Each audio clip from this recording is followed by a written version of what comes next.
Welcome to our channel. Today we how to scale your investment tactics with Betterment, quick tutorial step by step clearly.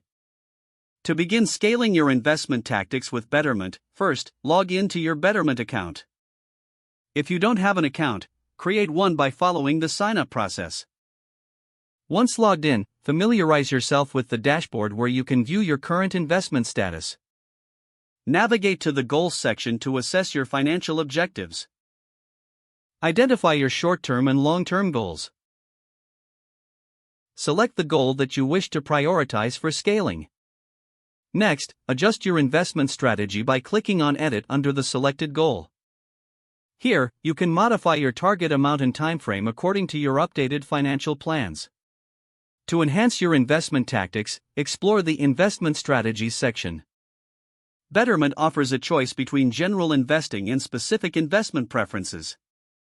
Choose a strategy that aligns with your risk tolerance and investment timeline. Consider setting up recurring deposits to automatic investments for consistent growth. This can help in dollar cost averaging, reducing the impact of market volatility. Review your asset allocation by navigating to the Portfolio section.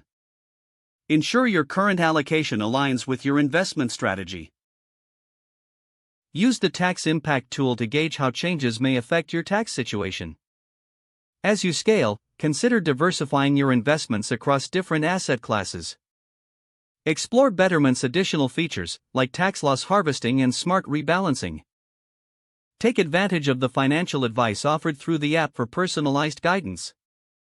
Monitor your progress regularly to stay on track with your scaled investment goals. Adjust your strategies as needed based on your performance and changing financial circumstances. By following these steps, you can effectively scale your investment tactics with Betterment. If the page does not load, refresh the browser or try again in a private or incognito window. Make sure you are using the correct email address, then retype it carefully to avoid small typos. If your password is not accepted, use the reset option and create a new strong password you can remember. Check your spam folder for verification or security emails, then complete any requested confirmation steps. Enable two-factor authentication if available to improve account security and reduce unauthorized access risk. After signing in, review your profile details so your contact information and settings are accurate and current. Don't forget to like this video and subscribe to our channel for more step-by-step tech guides.